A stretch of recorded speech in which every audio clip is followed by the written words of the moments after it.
We have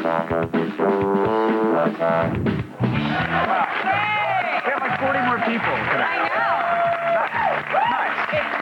They're my fans. Of course. Who isn't? Welcome to Attack of the Show. We are TV's only source for all the stuff you care about. Hey, everyone. I'm Olivia Munn. Yeah. And I'm Kevin Pereira. It's Thursday, August 16th, and we're coming to you live from the G4 studios here in Los Angeles. Pay attention. On today's show, we're going to have all the latest info on the new Halo 3 screenshots when we go around the net. Plus, the Condemned movie just got a new title and director. We're going to give you the what and the who in the feed. Then, the Xbox 360 is plagued by the so-called red ring of death. We'll find out if Microsoft is doing enough to fix the problem on today's Loop, and we'll have the world premiere of a metal band's new song about that dreaded red ring. You guys, you have to see it. It's nice. It's nice when the entertainment business kind of comes in and says, you know what, this is important. Look, they're taking a stance. Bono is about the environment. Eddie Vedder is to Bush as these metalheads are to Microsoft. There it is. And we're not censored on ATT. No, we are not. But now, you guys, it's time to eat the forbidden fruit of the World Wide Web. In today's top 5, we've got the best non-lethal virals when we go around the net.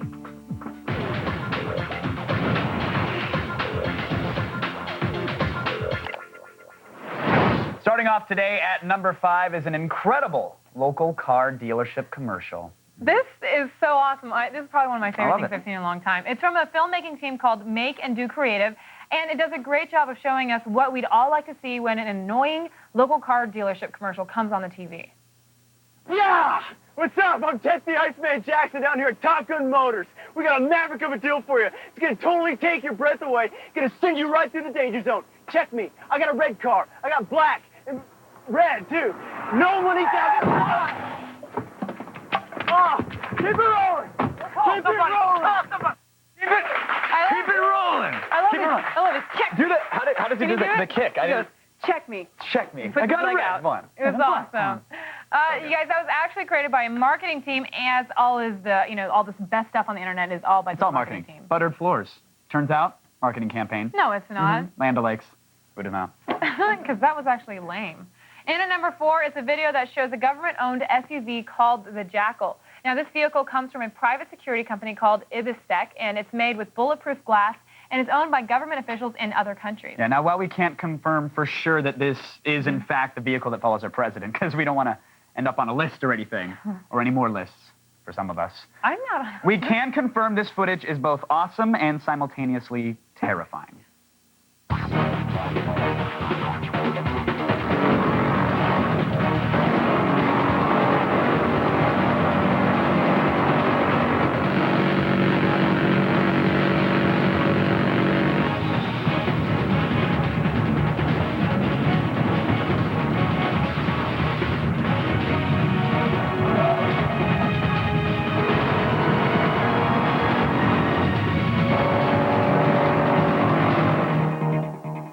Holy crap. America. Yeah, I want it. That's very good. We're taking over. I wonder if we could get one of those installed in my car. You think? I hope not. I hope not. I don't think you've got a it gun would in weight your- down your Prius, but I mean, it's classier than adding I wish I had a hydraulics, and Prius. you'd probably kill less people, so Yeah. I'd say, yeah, you know what? You would sign that bill? Go for it, I would. Thanks. All right, coming in at number 3, we have continuing coverage of idiots with a microwave. Yeah, okay, everyone. You see, microwaves revolutionized food preparation during the 1970s and became a staple in every household by heating food through microwave radiation. It's not just a clever name. No, it's not. The It's name microwave radiation, of the, and then the beam. they could have called it radiation, but they just called it microwave. So. Well, you want to pop that in the old radiation machine? No, that doesn't sound good. You want to microwave something. Well, that sounds good because you know it as a microwave now, but at the time, maybe if somebody called it a radiation machine, you would go, oh, that's great. But then if somebody says, Okay, fair enough. Now, with only a few buttons and its ease of use, a generation of youths have really used this remarkable machine for pure monkey business. Example A, the egg. Oh, yeah, here they are. These are eggs, by Yes. the way. So here's a little microwave. Apparently, when you pop one in and you let it go, oh, we already have one in there. We have one then. Go ahead and put a couple in there, though. Let's Should we really put a couple in there? I don't know. I don't have no know idea. if that's That's actually probably warned not not safe. to. Okay, actually, go ahead. Well, here's the thing. Here's my concern. When we put in What that are you many. doing? Here's my concern. If we put in that many, the microwaves are going to bounce. There's going to be more stuff to Are you cook. afraid? I want to make sure. I'm deathly afraid. It's standing by me. If you want to put the microwave near you. You want to wear this out tonight, don't you? I do really want to wear it out. All right, so here we go. We got the microwave set to go. We're going to start, and hopefully very soon, this is going to happen. Anyway, so now we're going to check on my microwaved egg. And it's starting to sweat a little bit. Okay. Oh, wow. You can see it's starting to already crack. Oh, that's really hot. Okay. It's not... Whoa!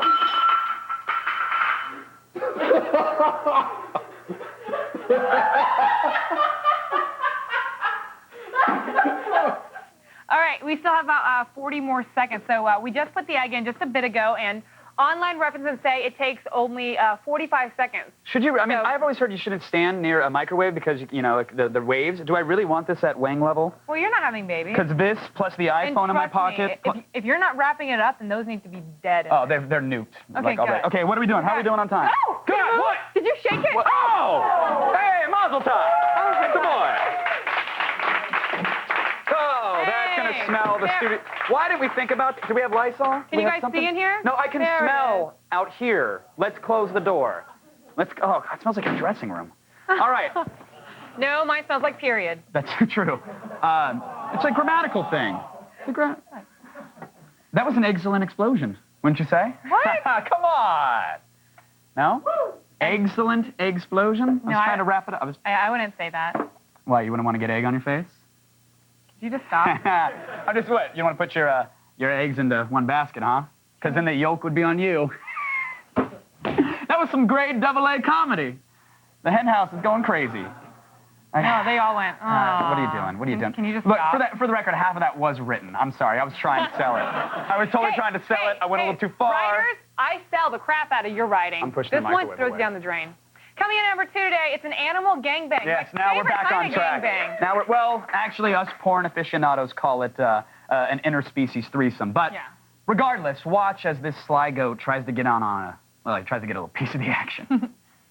Mommy, what is it doing? He's getting her. Oh, we got goat action. Oh, we got a three-way. I like turtles. Yeah. I like turtles. So does that goat. Goat breeding fun fact, when goats have offspring, they often eat the placenta. Oh, well, goats will eat anything. Just ask those turtles. Huh? Huh? Huh? See what I did there? Thanks, Shannon. Yeah, let's not. Finally, coming in at number 1 on the internet today, new Halo 3 screenshot. Very exciting. At a Bungie party last night, the team unveiled a new multiplayer map called Narrows. And now the images are all over the net. Oh, internet, you're such a gossip. Really. The map is a forerunner structure similar to the bridges from the Assault on the Control Room map from Halo 1. But this map's got a man cannon on each side, so if teams start jumping, they're going to meet in midair. Yeah, now here are a few of the images that have gamers in an online frenzy. This shows the exterior where you can really see the similarities to one of the original game's best campaign levels. And here you can see some of the weapons that you guys are going to be fighting over in the map. Of course, you got the sniper rifle and ye old rocket launcher. And this last one is a screen from a campaign level that's called Savo Highway. It's an awesome screenshot. I mean, I'm excited. Comes out in September. Do you know exactly the date? Isn't the 25th? 25th? That's my mom's birthday. 25th. Well, happy birthday. All right. Mom, I'll be playing Halo and ignoring you. That's all the Halo 3 goodies we have today. But look forward to a lot more leaked pictures as we get closer to the release date. We're smuggling everything, especially with Bungie throwing more parties. Getting in, having a drink, getting the photos out. Do you go to those parties? I'm never invited. Don't know why. I'm invited. I'll bring you next time. My clothes come off after too much Bacardi and Coke. You can be my plus one. Happened on stick cam last night. Make sure... Oh, man. Make sure... Are you done now? I am. Make sure to head over to g4tv.com/AroundTheNet to get your daily bio fix and sign up for the Around the Net podcast. Right now, though, it's time for the only news you need to know. Here's Layla Cayley and the feed headlines. Thanks, guys. Here's what's coming up in the feed. First is all of mp3.com legal. We'll tell you what one judge had to say. Plus, we'll have all the latest news about the film based on the gruesome video game Condemned. And despite jokes on South Park, MMO players might be more sociable than you think. It's all coming your way in just a few minutes, but first, back to you guys. All right, thanks, Layla. Now let's hear from you in the army of monitor heads. It's our video viewer mail. Let's go to Pennsylvania and see what Phil has to say. Hey guys, since BioShock is coming out in about a week or so, I was wondering, I have a pretty decent PC, so I was thinking maybe I should go out and buy a graphics card, or do you think I'd be better off getting a 360 and maybe having access to other games? Okay, well, what you... I mean, that was easy. Next, do we have any other questions lined up? Well, I guess not. No, I mean, we can elaborate. It's definitely the 360 you do need 2 gigs, you know, to run. Yeah, you need 2 gigs of dedicated RAM just to run the game on the PC side. Unless you do happen to have a very, very powerful rig, you have to get the 360 version. Yeah, plus there's so many other great games on it. I played the demo. When it comes to first-person shooters, I want a mouse and keyboard, don't get me wrong. BioShock played wonderfully with the Xbox controller, so I can't wait. It comes out next week, and I'm really hoping I get a copy. I'm there. Me too. I hope I can steal yours. So that's my opinion, of course. Some say, though, you should, of course, stick to playing BioShock on the PC when you consider the Xbox's mysterious hardware failures. I mean, if you own a 360, there's probably a very good chance that you've seen the dreaded red rings of death. And for those of you who don't know, this is what happens when your Xbox goes to a better place, a happier place. Well, and of course, on Microsoft's behalf, they have tried to solve this problem by extending the 360 warranty from 1 year to 3 years. But when 360s go in for repairs, it can sometimes take over a month just to get it back. Yeah. And we want to ask you guys, have you experienced the red ring of death? Vote at our website, g4tv.com/AOTS, or you can text your vote to G4TXT. It's 44898 to vote and register for AOTS live news alerts. The red ring of death has generated a lot of bad press for Microsoft, but thankfully, someone has turned that negativity into what I think a lot of people are calling right now musical bliss. It's burning up iTunes. Yeah, it's weird. I wasn't expecting it. See, metal bands love to take on dark subjects, and there's nothing darker than having to deal with a $400 paperweight. So here it is, the world premiere. It's the band called Distended Warranty, and this is their hit single, Red Ring of Death.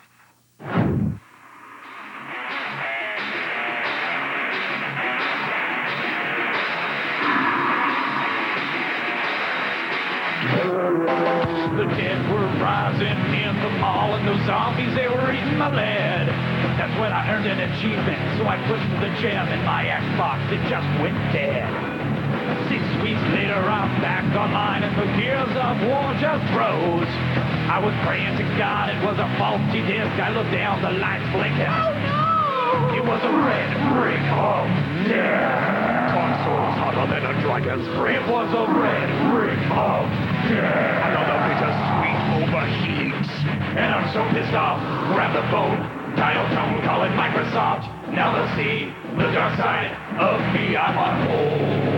I've been down this road 13 times before. I know it's gonna be 6 weeks.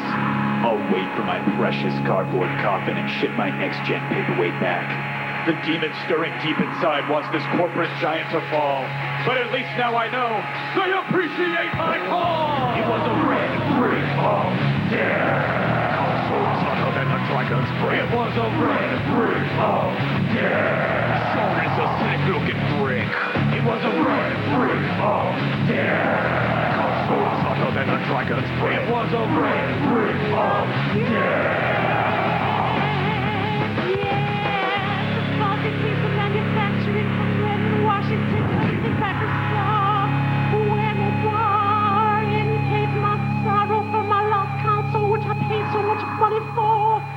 They don't include nice cables. You have to buy them separately. Oh, that's kind of lame. Yeah. Red Ring of Death. If you want to see this music video again, just head on over to our website, g4tv.com/AOTS. You look kind of creepy. I had nothing to do with that. Now, Attack of the Show has only just begun, and we're turning it up to 11. It's one louder. That's right. Stay with us and be prepared for a face melting. That was used to off. Here's what's coming up on today's Attack of the Show.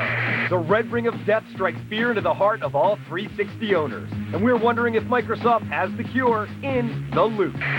Listen up, audiophiles, because this might be the flat panel speaker system of your dreams. Check it out in Gadget Prawn. And Wired blogger Chris Kohler hits us with the details on why Uwe Boll wants to beat his ass in Blogwatch. We see, hear, and speak evil when the attack comes back.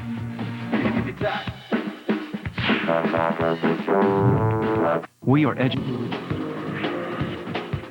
Hey, this is Steve in North Carolina. I was just wondering which once great video game franchise do you think has deteriorated the worst over the years? Oh, okay. Well, we were talking about this earlier, and there's, a lot of people were saying, like, someone said Sonic. Sonic is crap now. It's terrible. Well, what do you think about DOA? It started as a fighter game, and now it's some kind of bikini volleyball. And now it's a blockbuster of a movie. Hello, you want to talk about a franchise that is poised for success? They've spun out into volleyball very successfully. They're still a fighter. And you know it was a major motion picture. You were a huge fan. I saw you give it 5 stars on Google Video. I did not. No, you didn't at all. Do you have one that you don't like that you think has gone down? It's definitely like Sonic with its blast processing on the Genesis was a reason to own it. And if you look at how Mario's matured and kept it fresh and been a great franchise, even though they spun him off into some crazy dance games and whatnot, for the most part, Mario games are solid and you trust them, but nobody trusts anything Sonic or really Sega anymore, which is kind of it's just sad. I was actually thinking about that the other day. I was like, well, that would be nice. In the shower? Yeah. For hours on end? Letting the water beat off your back. I was thinking about how Nintendo came back with the Wii, and it'd be nice if Sega came up with a really cool console. Yeah, maybe they're not going to. Well, maybe they're in some office right now thinking of it. You don't know. They're not. They're drinking sake and Have you talked to Mr. Sega? I called John Sega about 5 minutes ago, and I was like, John, you guys got anything? He's like, no. All right, well, there you go. I don't know him personally. That was our conversation. So. Okay. And it was an anytime minute. I'm pissed. Steve, you don't get rollover? No, I don't. Aww. Nice and weekends, though. Thanks for the question, but we must keep the show rolling. Yes, that's because right now it's time for the only news you need to know. Here it is. It's the feed. Thanks, guys. I'm Layla Kaylee, and it's time to start the feed.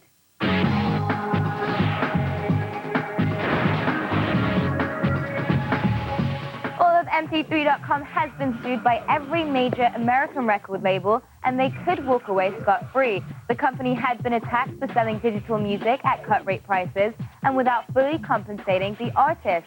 A Russian judge just dismissed a lawsuit against the founder of the site, stating that a loophole made the site legal through 2006. The suit had sought damages to the tune of $500,000. However, the company isn't completely free from prosecution. There are still 2 more lawsuits pending. One of the 360's most gruesome games could be coming to the big screen in the very near future. Tarsem Singh, director of The Cell and REM's video for Losing My Religion, has signed on to helm an adaptation of Sega's condemned Criminal Origins. However, the original source material has been so drastically altered, the title for the movie has been changed. So when you see a poster for The Unforgettable, it's really for Condemned. It's very confusing. The full TV season is full of big premieres, and one of them is happening right now on MySpace. FX's subversive comedy, It's Always Sunny in Philadelphia, made its 3rd season premiere on the social networking site today, a full month ahead of its television debut. The episode will be online until August 23rd, and if you miss it, you'll have to wait until the show officially premieres on September 13th.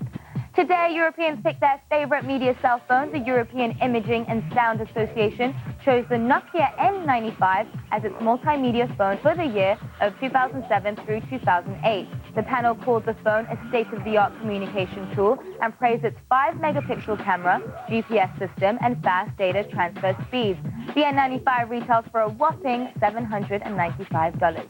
And finally, MMO players may not be the socially awkward shut-ins they're made out to be. A new study by Nottingham Trent University found MMO players are actually quite sociable.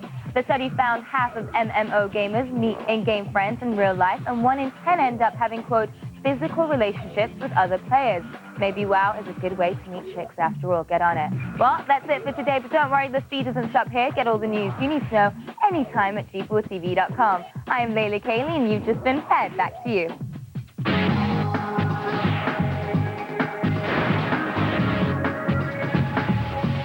Thanks, Layla. Now, when your tech isn't... Welcome back to Attack of the Show. Earlier we asked you, have you experienced the red ring of death?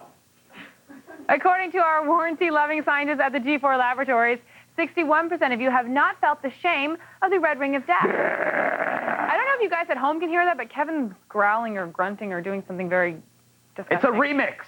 Let's go over to Kev, just go to Kevin. Hey guys, what's going on?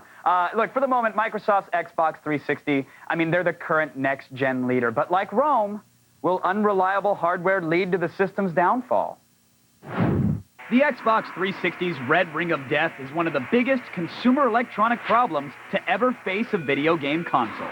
Literally, the red ring of death is a visual warning light on the front of the Xbox 360. Most believe the light appears when intense gameplay sessions cause the console to overheat.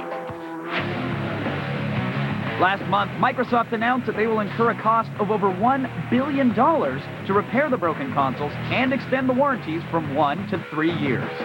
Some 360 owners think Microsoft isn't doing enough and has ignored the problem from the get-go. Others just hate the idea of waiting up to a month for their console to be repaired. Has Microsoft cured the plague that is the red ring of death, or will flashing lights continue to haunt 360 owners? Abort, retry, or fail? It's The Loop.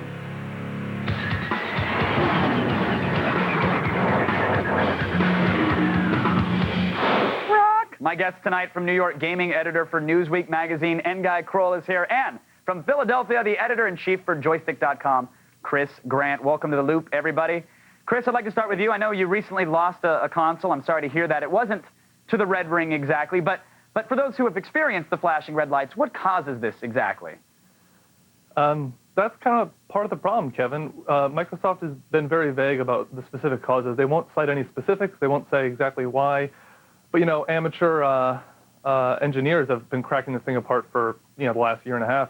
And there appears to be problems with the heat sinks. I think it's a whole issue, but it's basically typified by an overheating console, which shows the 3 flashing lights on the front, which Microsoft calls general hardware failure. And that's the red ring of death. But now, Guy, the reason Microsoft is being so hush-hush about that isn't because they don't want to let the cat out of the bag. It's because it's only affected, like, what, 2 or 3 consoles at best? Kevin, it's been a little more than that.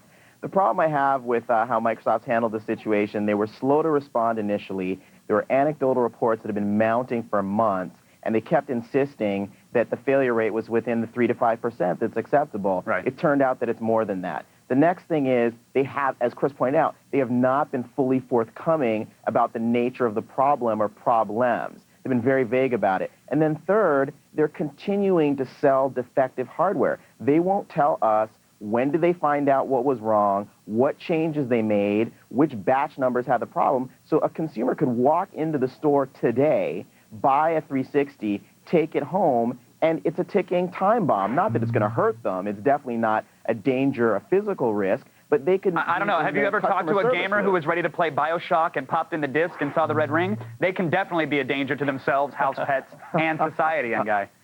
Yeah. I mean...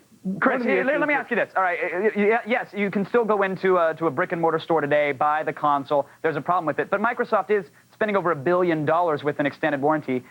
Is that just not enough because people can still have a bad experience?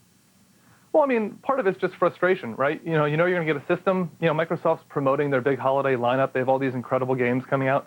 And you're going to get Halo 3, and then a week later your system's going to break, and you're going to wait a month for it to turn around and get back in your hands. I mean, that's, for most gamers, an unacceptable premise. Guy, how unacceptable is it, though? Because I feel like these defects haven't actually really hurt sales. I mean, it might have hurt Microsoft's image, but people are going out and buying additional consoles to replace the bricks that they have in their entertainment system. Well, that's the advantage that Microsoft has, is that with the way consoles work is you can justify buying a new hardware because you don't want to forsake all the money that you spent on the software. But where this could really come to a head, I mean, look, people thought that Guitar Hero for Xbox 360 was bricking their consoles. Then they thought Forza was bricking them. But as it turns out, if it is indeed a heat problem, which we have good reason to believe that it is, then it was probably the fact that those are 2 games that encourage people to play longer than typical sessions. Well, now look at the fall lineup. You've got BioShock coming out next week. You've got Halo coming out at the end of September. You've got Call of Duty 4. You've got Rock Band and Guitar Hero 3. This could be a cascading systems failure of people who strap in for long sessions, and the next thing they know, they lose their system. I mean, anecdotal evidence has been building up anyway. The launch systems are getting older and older, and the older they get, the more likely they are to fail, it seems. So, Chris, does there need to be a mass recall? What needs to happen? Does Microsoft need to just fess up and say, you know what, we're pulling them all off the shelves? I don't think it'll happen. I mean, there's not a lot of precedence for a mass recall that isn't related to safety issues. There's no safety issue with the box, so they're going to probably let consumers do it. They're going to hopefully fix the engineering problems. They're supposed to introduce newer, smaller, cooler, quieter chips in the future, hopefully Q4. When those come out, I think you'll see a much more reliable product, but at what cost? A lot of our readers on Joystick have said that they're waiting for those newer systems to come out before they bother taking the plunge. So, Guy, what about you? You were sort of the recall whistleblower. You'd like to see one, right? Well, no, I'm a journalist, and so what I would like to see, and I know it's impossible for Microsoft to give it, but as a journalist I have to ask for it, is more information. Give consumers the information that they need to make an informed choice. Should they wait until the 65 nanometer ones come out? Should they look for certain lot numbers or batch numbers? I mean, what should they do if they really want to get in, jump in, buy a 360, but not have to get on the customer service bandwagon? Yeah, apparently they should wait on hold for a cardboard box in 6 weeks and then send it back. Exactly. All right, Chris, I want to go to you for the final word. I'm sorry, we're running out of time, but do you think Microsoft is facing a class action lawsuit here? I'm pretty positive that there's probably hundreds of lawyers that are going over that exact possibility right now. You don't have a company the size of Microsoft with an error the size of this, with a very consumer-oriented system, and not have people considering it. And Guy, would you agree with that? I'm sure there are already class action lawsuits in the works, and I think that's part of the reason why Microsoft can't be that forthcoming is they don't want to give any information away to the other side. I mean, it's a good first step, but as a consumer, if I were in that situation, if my 360 had red ringed, I'd be very upset. All right, well, I'm sure it's upsetting to a lot of gamers, but it has led to some amazing rock and roll music. I want to thank my guests, Guy and Chris, for keeping us all in the loop. We appreciate it, guys. Right now, we got to go over to Olivia, who's got all the latest Ninja news. You gotta help me.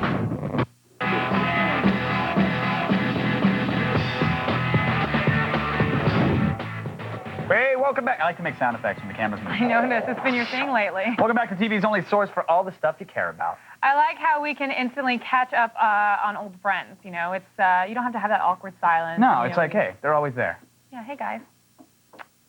Online, film directors and bloggers seem to butt heads all too often over creative differences, but can't they all just get along, Olivia? Well, you know what, Kevin? We're about to find out. Oh, all right, are you ready? Fantastic. How are we going to do that? Well, we're going straight to the source. Oh, how good of us.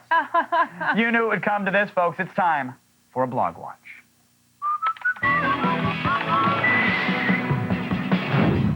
All right, Wired's Game Life blog is one of the many great blogs out there. They cover everything on the gaming beat every single day, from news of the latest games and expansions to cultural trends and governmental legislation. Game Life has it all. That's right. Now, earlier this week, the blog made headlines when contributor Chris Kohler ignited a war of words between himself and a controversial filmmaker. And Game Life's Chris Kohler is joining us now to talk about it. Chris, what's up, man? Hey, How are Chris. you? Hey, guys. How's it going? It's going very well, thanks. First of all, kudos on this little battle. I mean, like a number of journalists before you, you've sort of gotten into a bit of war, like a war of the words, to say the least, with filmmaker Uwe Boll. A little bit, yeah. Now, tell us what happened. You reviewed Postal, and for those who haven't read any of the exchanges, what exactly went down? I went to the San Francisco premiere of Postal, where Uwe Boll attended with some of the stars of the film, and I came back home and I wrote it up the next day, and it was sort of flippant. I didn't really enjoy the movie, and that's pretty much to say the least. Yeah, to say the least. Yeah, and and the next thing I knew, a few days later, after the review had gotten out a little bit, I had an email which we ran through the fact checkers, and it was in fact from Uwe Boll himself. With some less than kind words for me. He didn't like that I didn't like his movie, and we kind of got into it. So he was reviewing your review of what he was doing. He reviewed my review. Yeah. Now, Chris, the two of you have since talked on the phone, and there's a transcript of that conversation up on the site right now. Where does the feud stand as of right now? I like the fact that you're calling it a feud. It's a celebrity feud. Yeah, honestly, I feel like it's over. I've said my piece. He had a lot of things to say, and so I said, let's do a phone interview, and you can tell your side of the story, which he did. I think that I've said mine, he said his, and I think we're gonna have to agree to disagree from here on out. But he hasn't sent you like an Evite for an Indian leg wrestling match or anything yet, has he? There was nothing of the kind. No. You don't think you'll bicycle joust him at some point? He gets very physical. I don't. We could do that American Gladiators thing where we have the giant Q-tip. Oh, you guys could do Ninja Warrior. That's what I'd like to see. That'd be nice. Chris and Uwe Boll. Let's move on from Uwe because he's already had a little too much attention on this show. I want to go to some of the other articles that you posted on the Game Life blog. Now, recently you had a chance to sit down with indie game developer and, of course, the creator of the Parappa the Rapper series, Masaya Matsuura. Yes, yeah. What can you tell us about his new iPod game? He's working. His new iPod game is called Musica, and basically it's a game for really casual gamers. It's played entirely with one button on the iPod. It's got his signature, a lot of really nice graphic stylings, and the letters that are in letters and numbers pop up on the screen as you're listening to a track. And then you press the button on the iPod when you see a letter that appears in the song title. Then it kind of goes on from there. Keep playing your same songs over and over again. Oh, that's kind of nice. Something I can play while I'm in the car with the earbuds on and trying to text at the same time? Oh, that's terrible. Yeah. When you're driving recklessly, this is an excellent game to play. And it's not rhythm oriented. You don't have to press the button to the rhythm of the song. Finally, yeah, because that would be a little difficult. That would be. Now, finally, Chris, I have to ask you, you've confessed to having a thrifty appetite for classic video games, Yes. and recently Yes, you scored one of the rarest Atari games out there, a game called Zenji. Yes. I got to ask you, how much do you think that game is worth right now? How much did you pay for it? Well, the thing is, it's a tough game to find for the Atari 5200. It's one of the tougher games to find on the system. I paid $2 for it, but what you have to know is that it was sealed. It was actually in its box, sealed in the plastic wrap. And how much? How much are you going to get for it, Chris? Conservative estimate, I would say upwards of 150 to 200, but I keep holding on to it. Yeah. I'm breaking into your apartment. Chris, thank you so much for joining us. Thanks Excellent so work much. on the Good blog, luck. sir. Thank you And good luck with for breaking my Uva. apartment. That's all for Blog Watch. All right, we want to thank Chris Kohler for joining us today from the Wired offices. For a link to the Game Life blog and more, just visit g4tv.com/AOTS.